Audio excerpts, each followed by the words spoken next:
Hello, everybody, and welcome to another week of our weekly V-blog with Lynn Marie and E3. Yes. It's cold and rainy in Nashville right now. That's why we have the fire going, and we're trying to stay warm. And wherever you are, whatever your weather is doing, we hope that you are doing the same. We hope you're staying warm or staying safe. Yes.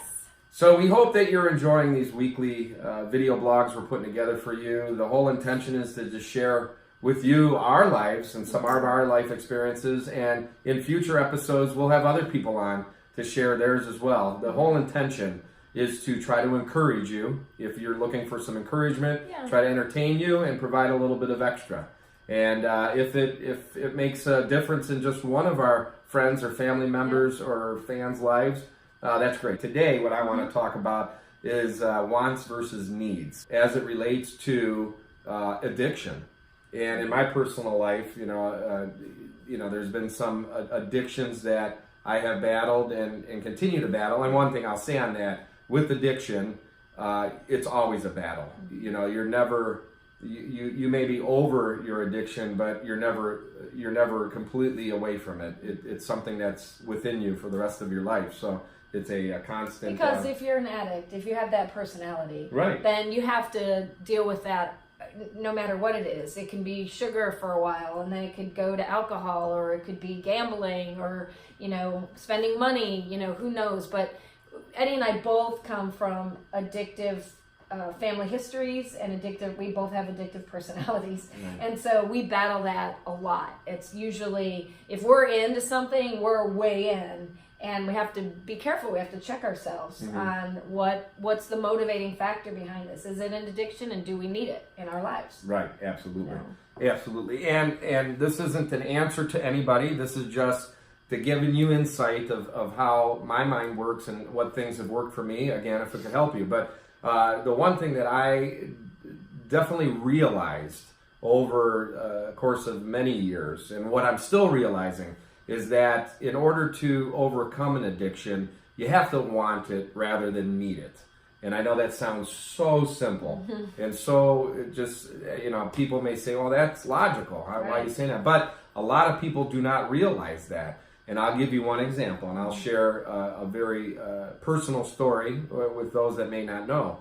It was a little over 8 years ago that I did unfortunately get a DUI. Okay, and just an interesting situation that I found myself in. And I say that because people who do know me probably are surprised that I only have one. And probably also are surprised that it took all those years to get one, because there have been many times and many nights that I probably deserve to have. And I will stop you before you go and say that I said that I was talking to somebody about that, a very prominent musician in town, and she said, probably 90% of us should have had a DUI in our life, because I think it's 2 glasses of wine. Right. And how many people have driven after 2 glasses of wine? So there's no judgment, because half of, I'm sure a lot of you watching go, man, I probably shouldn't have driven that night. So no judgment to you that you actually had one. So. Right, yeah, absolutely. But, the idea there behind that was, after I got that, I tried to then tell myself that I needed to quit drinking. I need to quit drinking, right? Because I've gotten this DUI and I just need to stop. And I was not successful in stopping afterwards. And the reason being was because I was being driven by a need. I was being driven by something that happened in my life, as opposed to truly wanting it inside. Yeah, it was an external thing. It was a circumstance that happened that you logically were saying, I should quit, I should quit, I should quit. Right. But the want, the deep desire and the deep want to quit wasn't there. Right. Like, you were sad you got caught probably at the time, right? As any of us would be. But that true desire on wanting to change that behavior was nowhere near there yet. You have to have that desire. Yeah. You have to have that want. So, whether it be a situation like a DUI or an arrest, or if it's a relationship and you're going through a bad relationship and your husband and or your wife is saying you need to quit, and you try, or your work or your job or anything. If there's any external situation that's driving you to that decision. I'm not saying for everybody, but the percentages and the percentages of you beating that addiction because of that need, you're going to fail. Yeah. The percentages are higher. Let's say I'm not going to say you're going to fail because everybody is different, but the opportunity to fail is higher because it's the need. When you truly find in yourself that want and desire, whether it's to quit something, whether it's to start something. Well, look at me. Last week or the week before, I talked about this lifestyle program that I started. And I know I'm going to say this, everything is relative that we're talking about. I needed to lose 10 pounds. To somebody else, that's not a lot of weight. To me, because I hadn't been able to lose it since James, it was a lot of weight. It made the difference for me in 2 sizes, and I did not feel comfortable. And so I finally had the deepest want to be healthy, and I made that decision. But there were all these things, people saying, you can do this. And I remember my sister Carrie was like, why don't you try this? And why don't you try this? And I was like, yeah, I know I'm not comfortable, but I finally had that want. And that makes all the difference in the world. So we're just trying to give you 2 examples in our lives that brought us to a place of true change. Right. And I think we'll continue talking about this as the weeks go on. But we just want to encourage you to maybe just analyze that. If you're facing something right now and it's not working for you, maybe analyze how deep the desire really is. Right. And if you're doing it for an external reason or if you're doing it for an internal. That's it. That's our encouragement. Yeah, that we were trying to get across. This week's entertainment piece is a bit of a throwback. I did a 8-week run at the Falcon Theater in Los Angeles of my one-woman play called Wrap Your Heart Around It. It was a musical dramedy using my accordion that chronicled my journey to acceptance of having a special needs child, and it talked about my ethnic heritage. It was such a great experience and a creative thing to do. I loved it. So I thought I would occasionally share pieces of that play with you. So here you go. How to tell somebody they were full of shit or to go to hell. To each that and the other important thing, prosem chocoladna torta, chocolate cake, please. Look at this cake. My sister Carrie sent it with a card. It said, break a leg tonight. I was going to send flowers, but I knew you'd rather have chocolate. My sister Carrie knows me well. We are 5 years apart. I'm the youngest of 6 kids born to Ludwig and Lillian Rovat, which means I'm my father's last hope for an accordion player. And all of us, Larry, Lenny, Luddy, Carrie, Kathy, we live in a 1,000 square foot house. This is actually a little bit bigger. 6 kids, 1 bathroom, 7 accordions, and mommy's little helper. My mother's unlimited supply of Valium. And she needed all the help she could get. At 19, she traded in the dream of a singing career when one passionate night in the backseat of a 37 Chevy with my father and a faulty condom revealed her new career. Caretaker. She was a devout Catholic. Well, except for that premarital sex thing. So prayer and Valium were the 2 things that kept her sane. She was busy raising us the best she could, with a husband who was never home. My dad, he owned his own bar, Lud's Tavern, just a mile from our house, and he entertained with his polka band on Fridays and Saturdays and Sundays, and he drank a bit. And then he drank a bit more, and then he drank a bit more. But this makes him the life of the party. Everyone loves Lud. I mean, despite the fact that he's totally unpredictable, he always has to be right, and he's usually critical. This is a man who would give you the shirt off his back. Then he'd turn around and tell you look like shit in it. Our home, it was an extension to the tavern. People came and went constantly. We had an open bar policy. We had some of the best parties. I'm 7, and it's my first Holy Communion party. And Grandma Johanna, she came over last night and wrapped my hair in hot rags so I will have long brown curls. And the lace on my dress is scratching my thin, bony legs as I bounce into the living room. But there, everyone is just sitting around, sipping their Tom Collins and gulping their Schlitz beers. And I think, this is a really boring party.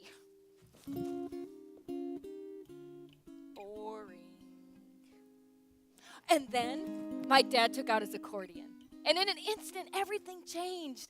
I mean, people were singing and happy. He was happy. It was like somebody rolled back the roof and dumped in a load of joy. I recognized that day the power of music to change people's spirits. And I knew that's what I wanted to do. And I also wanted to be just like my dad. So if you happen to be walking by 5193 Stanley Avenue that day, you would have been invited in. You would have been given a drink, but you would have had to sing.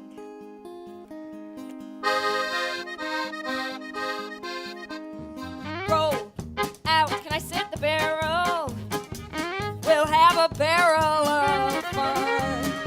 Roll out the barrel. We've got the blues on the run. Thank you, sing, boom, Terrera. Bring out a song of good cheer. Now's the time to roll the barrel, for the gang's all here.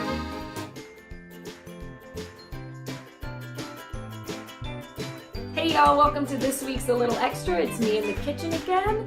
This time Eddie is working out at the YMCA, and so I am thrilled to have the house by myself. So I'm gonna make you a breakfast dish this time. If you ever come and stay at my house, I have a handful of breakfast casserole type things that I serve, and this one is totally not carb and not on anybody's diet. But at some point in the summer, you're gonna say, I'm ready to splurge, and this is it. It is my brown sugar, cinnamon, and nut rolls. You can't go wrong with bread and cinnamon and butter. Whew, yum. So what you're gonna need to make this is walnuts or pecans, about a half a cup or more, depending on how many you want.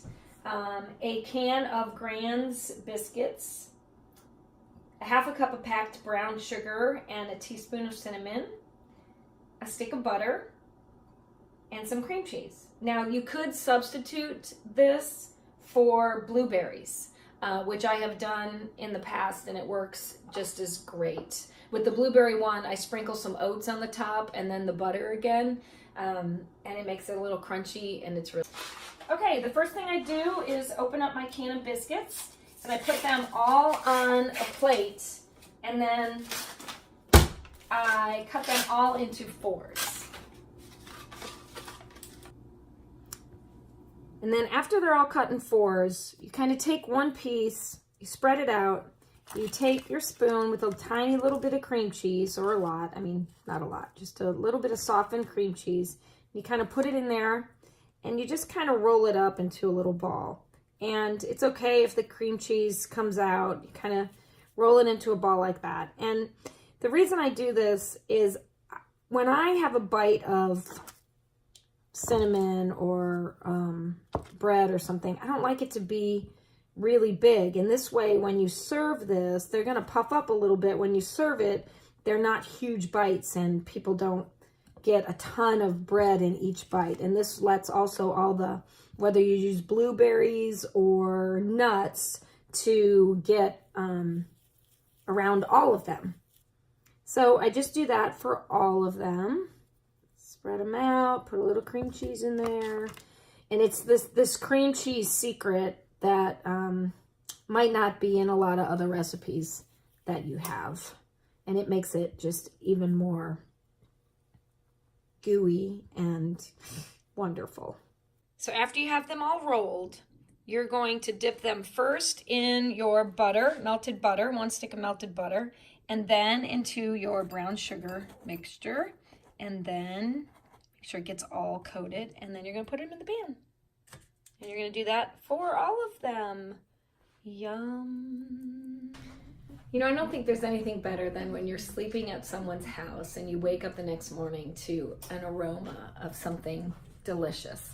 So I would encourage you, if you have a guest in your house, make something fresh for them because they'll love it. All right, so before they go in the oven, they look like this. And this would be the time if you were going to change it to do blueberries, or you could do fresh peaches cut up. You would do that now and toss them in sugar before you put them in there. with that. So I would just sprinkle these on the top if I was going to use blueberries, but I'm not. I'm using pecans or pecans. Let's see, which one is north, which one is south? I'm not sure, but I'm using nuts. And you can use walnuts if you don't want to use pecans or pecans. And then I'm just gonna toss those in like that.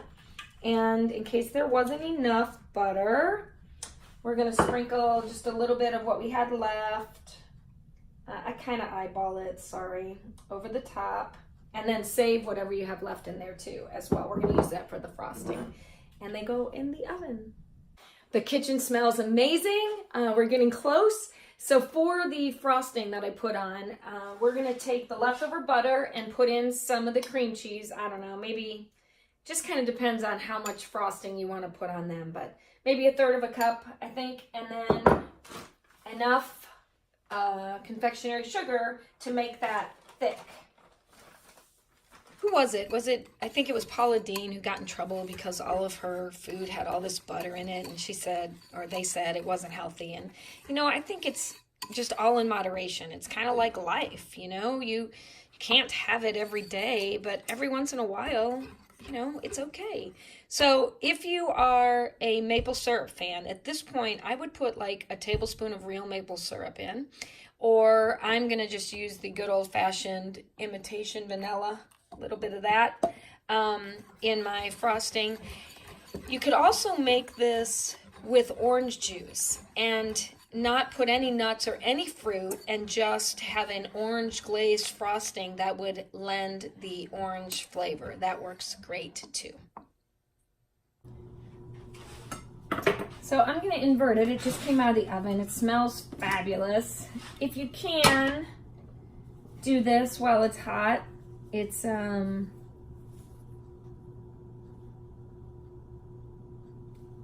it takes 2 because you want to invert it once and it's going to be upside down,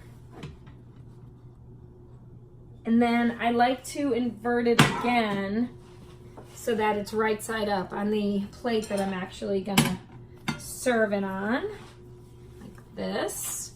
It's on my serving plate now. There we go. And then you take your frosting and drizzle it on, just like this. And that makes a nice presentation too, you know. You can set that in the middle of your breakfast table and put a little. And that's it, y'all. Easy peasy. I hope you enjoy it. I hope if you make it, let me know. Send me a message and tell me if you made it and if you altered it somehow.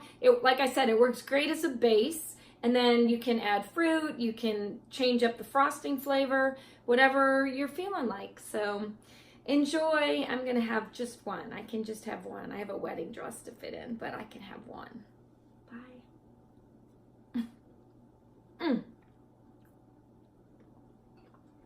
Okay, 2. Just 2.